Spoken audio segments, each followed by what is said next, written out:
Hello students, O2IS academy में आपका बहुत बहुत स्वागत है। तो 21 मई को आपका HCS प्रीलिम्स का एग्जाम है, जिसके रिगार्डिंग हमने पिछले एक साल के करंट अफेयर्स को कवर करना शुरू किया है, which is in a particular series, that is the round up series. Already हमने बहुत सारे करंट अफेयर्स को कवर कर लिया है। अगर आपने नहीं देखा है तो आप जाकर देख सकते हैं। आज हम बात करेंगे पिछले एक साल के अंदर इकोनॉमिक्स से रिलेटेड करंट अफेयर्स के बारे में। तो अगर आपको इस वीडियो की PDF चाहिए तो आप हमारी O2IS एकेडमी की ऐप को डाउनलोड कर सकते हैं। यहाँ पर आपको एक कोर्स मिल जाएगा HCS 2023 chapter wise test series के नाम से, जिसके फ्री रिसोर्सेज के फोल्डर के अंदर आपको ये सारी PDF मिल जाएंगी। आप इसको डाउनलोड कर सकते हैं और रिवाइज कर सकते हैं। तो स्टार्ट करते हैं आज के सबसे पहले क्वेश्चन से, that is related to digital payment index. So basically ये एक ऐसा इंडेक्स है जो कि हमारे central bank, that is Reserve Bank of India के द्वारा रिलीज किया जाता है। इस इंडेक्स के अंदर चेक किया जाता है कि हमारी कंट्री के अंदर जो डिजिटल पेमेंट है वो कितने हद तक इंक्रीज हो गई है। ये एक ऐसा रिपोर्ट है, ऐसा इंडेक्स है जिसके अंदर अलग अलग पैरामीटर्स को चेक किया जाता है। फॉर एग्जाम्पल, अगर किसी पर्सन ने डिजिटल पेमेंट करनी है तो क्या उसके पास एनेबलर्स हैं, क्या उसके पास मोबाइल फोन है, क्या उसके पास इंटरनेट है। तो दैट मीन्स यहाँ पे अलग अलग पैरामीटर्स को चेक किया जाता है, चाहे वो डिमांड साइड हो, चाहे वो सप्लाई साइड हो, चाहे वो डिजिटल पेमेंट की परफॉर्मेंस हो या फिर कंज्यूमर्स की सेंट्रिसिटी हो। तो यहाँ पे अलग अलग वेटेज जो है इन पैरामीटर्स को दी जाती है और इसी वेटेज के हिसाब से इस इंडेक्स को रिलीज किया जाता है। ये जो इंडेक्स है सबसे पहली बार 2018 में रिलीज किया गया था और इस इंडेक्स को साल में 2 बार रिलीज किया जाता है। एक आपको मार्च का एडिशन देखने को मिलेगा और एक आपको सितंबर का एडिशन देखने को मिलेगा। तो पिछले 2022 के अंदर इवन मार्च से लेके सितंबर तक भी आप देख सकते हैं कि डिजिटल पेमेंट्स इंडेक्स जो है इसकी परसेंटेज कितनी ज्यादा इंक्रीज हुई है। और इवन 2022 के अंदर RBI ने ये कंक्लूड किया है कि हमारी कंट्री के अंदर जो डिजिटल पेमेंट है, दैट मीन्स आप अलग अलग यहाँ पे मैकेनिज्म्स यूज करते हैं, UPI ID यूज करते हैं, इंटरनेट बैंकिंग यूज करते हैं, Paytm यूज करते हैं, गूगल पे यूज करते हैं, तो ये सारी चीजें डिजिटल बैंकिंग के अंदर ही इंक्लूड हो जाती हैं। तो दैट मीन्स ये जो डिजिटल बैंकिंग है 2022 के अंदर 24% तक इंक्रीज हुआ है। नेक्स्ट क्वेश्चन के रिगार्डिंग बात कर लेते हैं, that is related to financial stability report. So basically हमारी कंट्री में फाइनेंशियल स्टेबिलिटी को चेक करने के लिए एक रिपोर्ट निकाली जाती है, जो कि अगेन हमारे central bank, reserve Bank of India के द्वारा निकाली जाती है।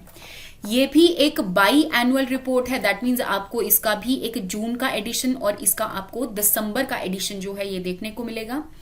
इस फाइनेंशियल स्टेबिलिटी रिपोर्ट के अंदर एक पर्टिकुलर कमेटी होती है, that is the financial stability and development council, जिसका की जो हेड है वो हमारे RBI के गवर्नर होते हैं और ये चेक करते हैं कि हमारी कंट्री के अंदर फाइनेंशियल स्टेबिलिटी कितनी है। क्या आसपास के जो ग्लोबल रिस्क्स हैं, फॉर एग्जांपल कोविड पेंडेमिक हो गया या इसके अलावा भी जो अलग अलग रिस्क्स हैं, क्या वो हमारी कंट्री की फाइनेंशियल स्टेबिलिटी को अफेक्ट करते हैं या नहीं। तो इस रिपोर्ट के अंदर बेसिकली ये देखा गया है कि हमारी कंट्री के अंदर जो क्रेडिट ग्रोथ है वो पहले के मुकाबले इंक्रीज हो चुकी है और इवन जो नॉन परफॉर्मिंग एसेट्स हैं वो पहले के मुकाबले डिक्लाइन हो चुके हैं। तो बेसिकली अगर एक कंट्री के अंदर जो अलग अलग बैंक्स हैं, अगर उनके NPAs सबसे ज्यादा हैं, इसका मतलब वो कंट्री फाइनेंशियली स्टेबल नहीं है। लेकिन अगर उस कंट्री के बैंक्स के NPAs, that is non performing assets, अगर आपको कम देखने को मिलेंगे तो दैट मीन्स वो कंट्री फाइनेंशियली बहुत ज्यादा आपको स्टेबल देखने को मिलेगी। इवन इसी रिपोर्ट के अंदर ये भी फाइंड आउट किया गया कि जो स्मॉल बोरोवर्स हैं उनके NPAs इंक्रीज किए हैं। दैट मीन्स यहाँ पे जो नए नए स्टार्टअप्स हैं वो भी आने शुरू हो गए हैं और यहाँ पे जो छोटे छोटे बोरोवर्स हैं वो भी, उन्होंने भी लोन लेना शुरू कर दिया है, हालांकि वो अपने लोन्स को चुका नहीं पा रहे। तो बेसिकली अगर इन्हीं लोन्स को 90 डेज तक अगर ना चुका पाया जा सके तो इसी चीज को हम नॉन परफॉर्मिंग एसेट्स के नाम से जानते हैं। तो दैट मीन्स यहाँ पे जो स्मॉल बोरोवर्स हैं वो भी बहुत ज्यादा इंक्रीज हुए हैं। दैट मीन्स यहाँ पे जो नए नए स्टार्टअप्स हैं जो आपके micro, small and medium enterprises के अंदर आते हैं वो बहुत ज्यादा इंक्रीज हुए हैं। नेक्स्ट क्वेश्चन के रिगार्डिंग बात कर लेते हैं, that is related to card on file tokenisation norms. So basically हमारी कंट्री का जो सेंट्रल बैंक है अगेन, तो ये card on file tokenisation norms को चेक कर रहा है। इन्होंने बोला है कि 1 अक्टूबर 2022 के बाद card on file tokenisation norms जो है इसकी सर्विसेज अच्छे से इंप्लीमेंट होनी चाहिए। तो बेसिकली ये टोकनाइजेशन नॉर्म्स क्या हैं, इसके रिगार्डिंग बात कर लेते हैं। तो जैसा कि आप जानते हैं कि जब आप किसी भी प्लेटफॉर्म पे जाते हैं कोई चीज खरीदने, तो वहां पे आप जब इंटरनेट बैंकिंग करते हैं तो आपको डेबिट और क्रेडिट कार्ड की जो इंफॉर्मेशन है ये डालनी पड़ती है। जैसे कि क्रेडिट और डेबिट कार्ड का नंबर हो गया, एक्सपायरी डेट हो गई, CVV हो गया, नेम हो गया। तो दैट मीन्स आपकी जो इंफॉर्मेशन है वो एक तरह से सेफ नहीं है, वो किसी ना किसी मर्चेंट के पास यहाँ पर स्टोर हो जाएगी। तो इसी चीज को कम करने के लिए यहाँ पे आरबीआई ने टोकनाइजेशन नॉर्म्स को रिलीज किया है। दैट मीन्स यहाँ पे आपके डेबिट और क्रेडिट कार्ड की इंफॉर्मेशन के बजाय यहाँ पर आपको एक पर्टिकुलर टोकन जो है ये प्रोवाइड किया जाएगा एक पर्टिकुलर डेबिट कार्ड पे, और आगे की जितनी भी ट्रांजैक्शंस हैं वो करने के लिए आप इस टोकन नंबर को यूज कर सकते हैं। इस टोकन नंबर के रिगार्डिंग जो OTP वगैरह है आपके पास आएगा ताकि चेक कर सके कि ये ट्रांजैक्शन आपके द्वारा ही की जा रही है या फिर नहीं। सो बेसिकली आपके जो एक्चुअल क्रेडिट और डेबिट कार्ड डिटेल्स हैं उनको एक ऑल्टरनेट कोड दिया जाता है जिसको कि हम टोकन कहते हैं, और इसी टोकन के द्वारा यहाँ पे आप कोई भी चीज जो है वो परचेज कर सकते हैं। तो दैट मीन्स आरबीआई ने हमारी जो डाटा सिक्योरिटी है उसको और ज्यादा इंप्रूव करने के लिए इन नॉर्म्स को रिलीज किया है। और इवन यहाँ पर आप देखेंगे कि बहुत सारे आपको साइबर सिक्योरिटी से रिलेटेड साइबर अटैक्स जो है ये देखने को मिलते हैं, जिसके अंदर डेबिट कार्ड नंबर के द्वारा ही किसी के बैंक में से ट्रांजैक्शंस वगैरह कर ली जाती हैं। तो उन चीजों को भी प्रिवेंट करने के लिए इन टोकनाइजेशन नॉर्म्स को रिलीज किया गया है। नेक्स्ट क्वेश्चन के रिगार्डिंग बात कर लेते हैं कि कौन सी ऐसी कंपनी है जिन्होंने विमेन ओनली डिजिटल सेंटर को अनाउंस किया है। तो बेसिकली HDFC सिक्योरिटीज जो कि एक स्टॉक मार्केट इनलिस्टेड कंपनी है, इसका एक वुमेन ओनली डिजिटल सेंटर जो है वो बेंगलुरु में खोला गया है। तो बेसिकली ये एक वुमेन्स की टीम है जिसके अंदर वो both male and female investors को हेल्प करेंगे। तो जैसे कि आप जानते हैं स्टॉक मार्केट में इन्वेस्ट करने के लिए यहाँ पे लोगों को अवेयरनेस नहीं होती, नॉलेज नहीं होती, तो उनको लोगों से पूछना पड़ता है।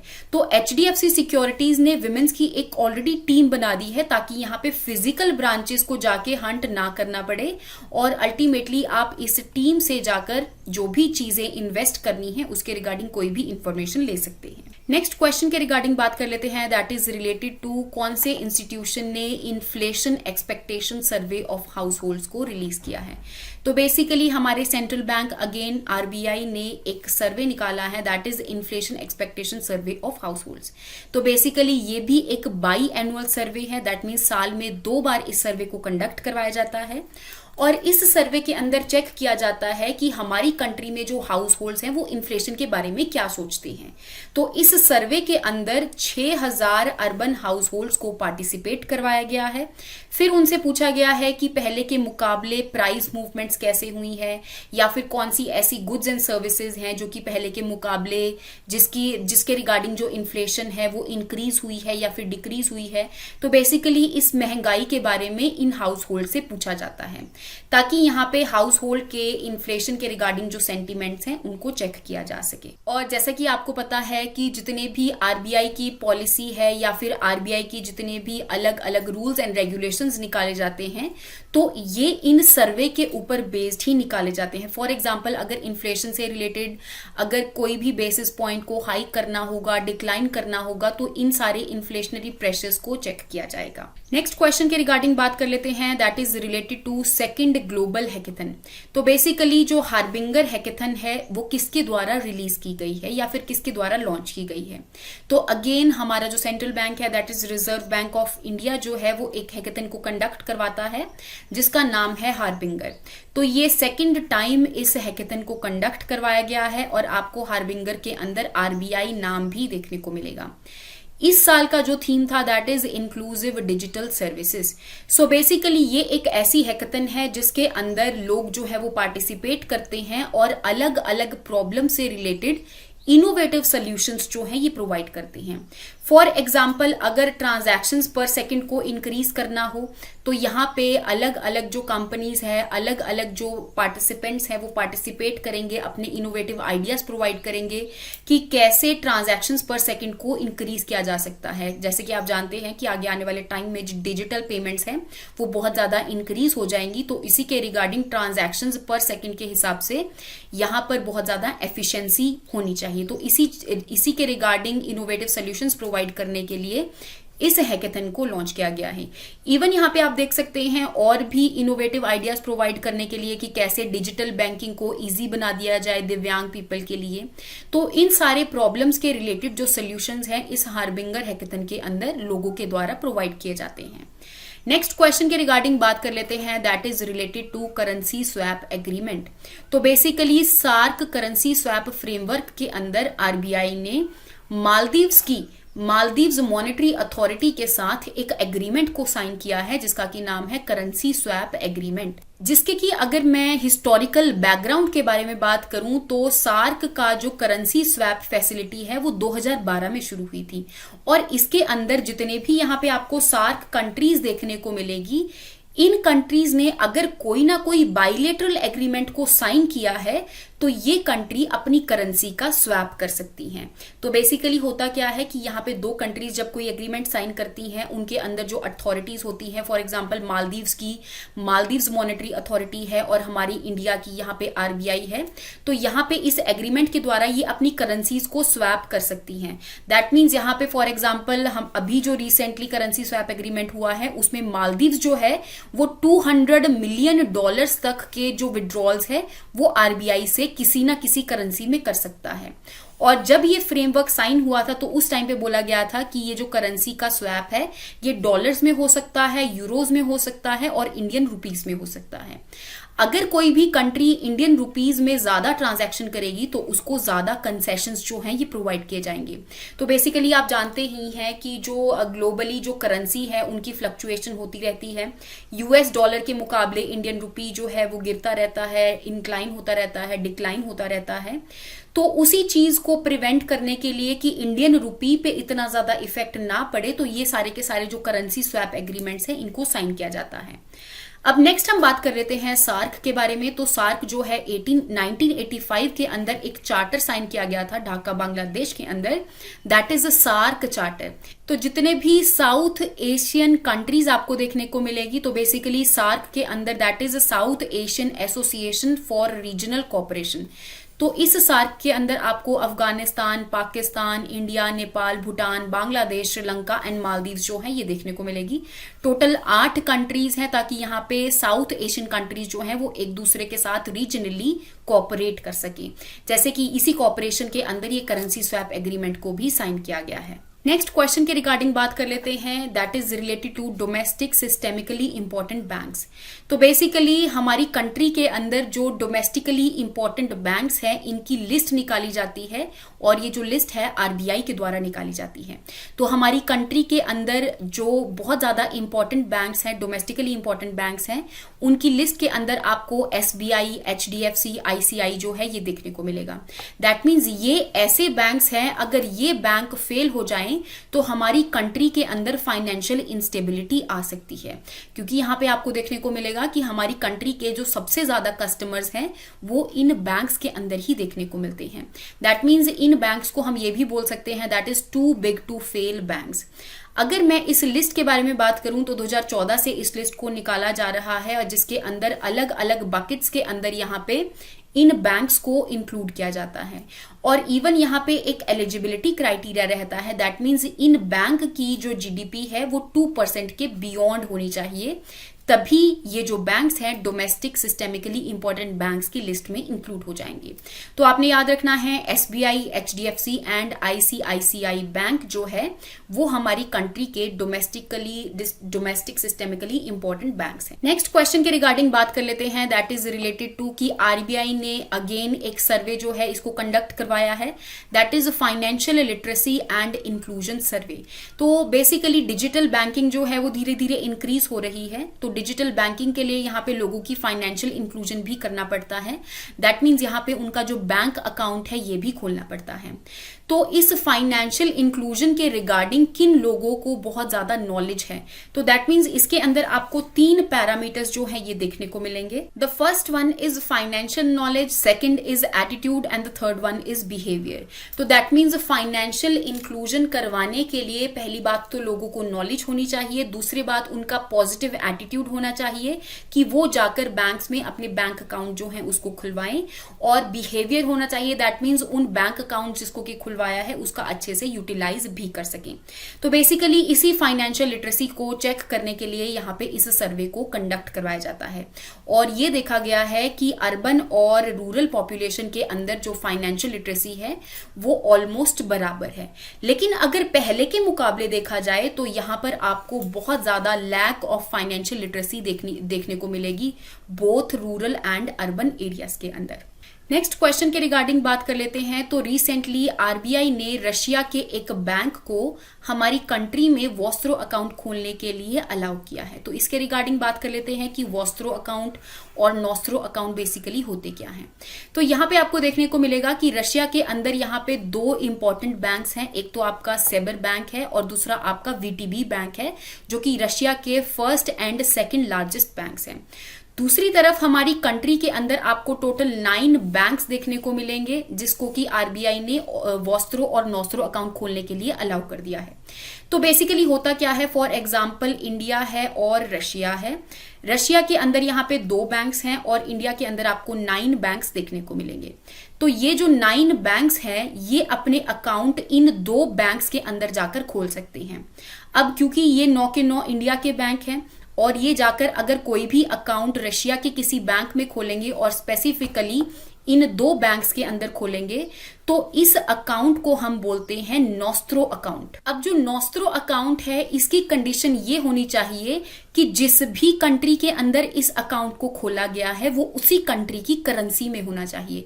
दैट मीन्स रशियन करेंसी के अंदर ही इस बैंक अकाउंट को खोला जाएगा। दूसरी तरफ अगर मैं वॉस्त्रो अकाउंट के बारे में बात करूं कि अगर रशिया के इन दोनों बैंक्स ने हमारी कंट्री के इन 9 बैंक्स के अंदर कोई भी अकाउंट खोला और वो अकाउंट जो है वो इंडियन रूपी में होगा तो ऐसे बैंक को, ऐसे अकाउंट को हम वॉस्त्रो अकाउंट के नाम से जानते हैं। तो दैट मीन्स रिसेंटली इंडिया के अंदर जो आरबीआई है उसने रशिया के इन 2 बैंक्स अकाउंट को हमारी कंट्री में वॉस्त्रो अकाउंट खोलने के लिए अलाउ कर दिया है, ताकि यहाँ पे फॉरेन ट्रेड और सर्विसेज जो है उसके अंदर तो जितनी भी करेंसी का एक्सचेंज वगैरह होता है तो इन वॉस्त्रो और नॉस्त्रो अकाउंट्स के द्वारा किया जा सकता है।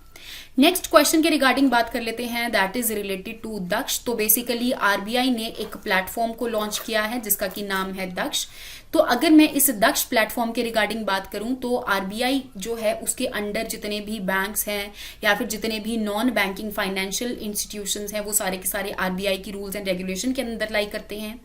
तो इन्हीं बैंक्स की एफिशिएंसी को और ज्यादा इंक्रीज करने के लिए और इनके कंप्लायंस को इंक्रीज करने के लिए इस दक्ष एप्लीकेशन को लॉन्च किया गया है, ताकि आरबीआई जो है वो कंप्लायंस को मॉनिटर कर सके और आगे आने वाले टाइम में इन सारी की सारी सुपरवाइज्ड एंटिटीज के द्वारा कंप्लायंस कल्चर को और ज्यादा इंक्रीज कर सके।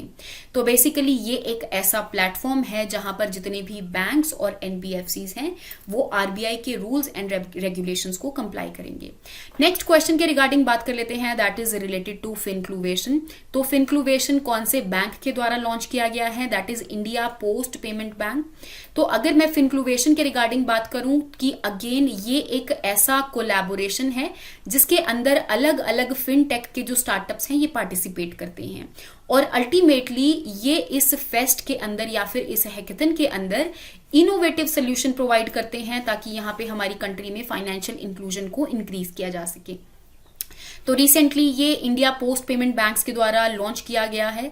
तो अगर मैं इस बैंक के बारे में बात करूं तो 2018 में हमारे प्राइम मिनिस्टर जी द्वारा इस बैंक को लॉन्च किया गया था और इसके सारे के सारे जो शेयर्स हैं दैट मीन्स ये पूरी की पूरी जो बैंक है हमारे गवर्नमेंट ऑफ इंडिया की अंदर लाई करता है, that means it is wholly owned by government of India.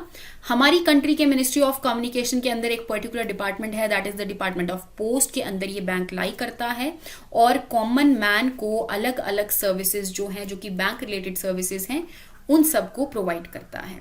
Next question के रिगार्डिंग बात कर लेते हैं, that is related to ONDC platform. तो ऐसे ही गवर्नमेंट ऑफ इंडिया ने एक प्लेटफॉर्म को लॉन्च किया है जिसका नाम है ONDC, that is open network for digital commerce. तो जैसे कि आप जानते हैं कि आजकल के टाइम में जो ई-कॉमर्स प्लेटफॉर्म है वो बहुत ज्यादा इंक्रीज हो चुके हैं। जैसे कि आपको ज्यादातर ऑनलाइन प्लेटफॉर्म देखने को मिलेंगे परचेजिंग के लिए, सेलिंग के लिए, जैसे कि Amazon हो गया, फ्लिपकार्ट हो गया, और भी बहुत सारी ऐसी साइट्स और बहुत सारे ऐसे प्लेटफॉर्म्स हैं। तो इसी के रिगार्डिंग गवर्नमेंट ऑफ इंडिया ने क्या किया है, गवर्नमेंट ऑफ इंडिया ने एक ओपन नेटवर्क बना दिया। Rather than going for different platforms, Amazon की साइट पे अलग जाओगे, फ्लिपकार्ट की साइट पे अलग जाओगे, मीशो की साइट पे अलग जाओगे, तो यहां पर एक पर्टिकुलर प्लेटफॉर्म को बना दिया है जिसके अंदर ये सारी की सारी जो कॉमर्स साइट्स हैं ये आपको देखने को मिलेगी। तो दैट मीन्स अगर आपने कोई भी सेलिंग और कोई भी परचेजिंग करनी है तो आप ONDC पे जा सकते हैं, वहां से ही आप अलग अलग प्लेटफॉर्म पे जा सकते हैं। दैट मीन्स एक प्लेटफॉर्म सेंट्रिक मॉडल की बजाय यहां पर ओपन नेटवर्क जो है इसको क्रिएट कर दिया गया है। तो आपने ONDC की जो फुल फॉर्म है इसके बारे में याद रखना है।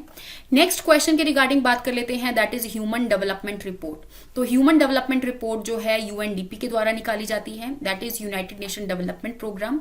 तो बेसिकली हम इस UNDP की रिपोर्ट को इकोनॉमिक सब्जेक्ट के अंदर पढ़ते हैं, इस वजह से आपको ये रिपोर्ट के बारे में बता रही हूँ। तो इस रिपोर्ट की जो इस साल की थीम थी, that was uncertain times, unsettled lives, shaping our future in a transforming world, जिसके अंदर आपको इस रिपोर्ट के अंदर आपको की डायमेंशंस जो है ये देखने को मिलेंगे। जैसे कि एक ह्यूमन की डेवलपमेंट कब होगी, जब उसकी हेल्दी लाइफ होगी, जब उसकी लॉन्जिविटी होगी, या फिर उसकी जो लाइफ एक्सपेक्टेंसी है वो बहुत ज्यादा होगी, वो 70 या 80 साल तक जिएगा। देन इज उसको एक्सेस ऑफ नॉलेज होगी, दैट मीन्स वो स्कूल जो है वो स्कूल जाता होगा, या फिर उसको नॉलेज मिल रही है, या फिर वो अलग अलग इंस्टीट्यूशंस जो है उसने ज्वाइन किए हैं। देन इज उसका जो स्टैंडर्ड ऑफ लिविंग है वो बहुत ज्यादा है। तो ये सारी की सारी चीजें जो हैं इन पैरामीटर्स को ह्यूमन डेवलपमेंट रिपोर्ट के अंदर इंक्लूड किया जाता है। इवन आपको कुछ और इंडेक्सेस भी देखने को मिलेंगे जिसके बेस पर ही जो ह्यूमन डेवलपमेंट रिपोर्ट है उसको निकाला जाता है। फॉर एग्जाम्पल यहाँ पे इन इक्वालिटी को चेक किया जाता है, अगेन जिसके अंदर आपके अलग अलग पैरामीटर्स रहते हैं, एजुकेशन, लॉन्जिविटी, ये सारी चीजें रहती हैं। देन इज आपका जेंडर डेवलपमेंट इंडेक्स देखा जाता है, जो कि विमेन एंड मेन के अंदर जितनी भी डेवलपमेंट हुई है उसके रिगार्डिंग चेक करता है। Then is gender inequality index को देखा जाता है, जिसके अंदर अलग अलग पैरामीटर्स रहते हैं, रिप्रोडक्टिव हेल्थ कैसी है मेन एंड वुमेन की, फीमेल्स की कितनी ज्यादा इंपावरमेंट है, मेन और वुमेन की कितनी लेबर फोर्स है, वो बेसिकली आपके इकोनॉमिक सिस्टम के अंदर कितना ज्यादा पार्टिसिपेट कर रहे हैं। Then the last one is आपके मल्टी डायमेंशनल पॉवर्टी इंडेक्स जो है उसको भी आपके ह्यूमन डेवलपमेंट इंडेक्स रिपोर्ट के अंदर इंक्लूड किया जाता है। और इन सारी रिपोर्ट्स के बेसिस पर ही आपकी ह्यूमन डेवलपमेंट रिपोर्ट बनती है। इस रिपोर्ट को 1990 से रिलीज किया जा रहा है और यहाँ पे आपको देखने को मिलेगा कि 191 कंट्रीज के अंदर इंडिया का जो रैंक है दैट इज 132। दैट मीन्स अभी भी इंडिया के अंदर ऐसे बहुत सारी अपॉर्चुनिटीज हैं जिसके अंदर इंडिया अच्छा परफॉर्म कर सकता है, ताकि यहाँ पे ह्यूमन डेवलपमेंट रिपोर्ट के अंदर इनका अच्छा रैंक आ सके। नेक्स्ट क्वेश्चन के रिगार्डिंग बात कर लेते हैं, that is related to global Findex database 2021। तो बेसिकली ये एक डाटाबेस है, basically it is also a report जो कि वर्ल्ड बैंक के द्वारा रिलीज की गई है। और इस रिपोर्ट के अंदर ये चेक किया गया है कि जितनी भी यहाँ पर कंट्रीज हैं, जितनी भी इकोनॉमीज हैं, वो ऐसे कौन कौन से फॉर्मल और इनफॉर्मल फाइनेंशियल सर्विसेज को यूज करते हैं। और यहाँ पर ये देखा गया है कि ऑल ओवर दी वर्ल्ड जितने भी अकाउंट्स हैं वो धीरे धीरे अकाउंट की जो ओपनिंग है वो इंक्रीज की है। दैट मीन्स यहाँ पे ग्लोबली भी फाइनेंशियल इंक्लूजन जो है उसको किया गया है। तो यहाँ पे आप देख सकते हैं पहले 50% लोगों के अकाउंट थे, अब ये इंक्रीज होकर 76% ग्लोबल एडल्ट पॉपुलेशन जो है वो अकाउंट ओन करती है किसी ना किसी बैंक के अंदर। नेक्स्ट क्वेश्चन के रिगार्डिंग बात कर लेते हैं, that is related to world investment report. तो ये जो रिपोर्ट है दैट इज UNCTAD के द्वारा निकाली जाती है, United nation conference on trade and development. तो ये जो रिपोर्ट है ये चेक करती है कि ग्लोबली हर एक कंट्री के अंदर कितनी ज्यादा इन्वेस्टमेंट जो है क्या वो इंक्रीज हुई है, क्या वो डिक्रीज हुई है। तो इस रिपोर्ट के अंदर ये देखा गया है कि इंडिया का जो रैंक है वो टॉप 10 में आया है। इवन इंडिया की जो एफडीआई है वो पहले के मुकाबले डिक्रीज हुई है, तब भी इंडिया का जो रैंक है वो 7th है और टॉप 10 में आपको इंडिया देखने को मिलेगा। दैट मीन्स इंडिया के अंदर जो फॉरेन डायरेक्ट इन्वेस्टमेंट है वो आपको बहुत ज्यादा देखने को मिलेगी। इसके इंडिया के आगे आपको और भी 7 कंट्रीज देखने को मिलेगी, जैसे कि US, China, Hong Kong, Singapore, Canada और ब्राजील के अंदर आपको बहुत ज्यादा इन्वेस्टमेंट जो है ये देखने को मिलेगी। तो आई होप आपको यहां तक इकोनॉमिक्स के जो बहुत ज्यादा इंपॉर्टेंट करंट अफेयर्स हैं उनके बारे में समझ में आया होगा। नेक्स्ट क्लास के अंदर अगेन हम इकोनॉमिक्स के करंट अफेयर्स के बारे में बात करेंगे। Thank you so much and have a nice day.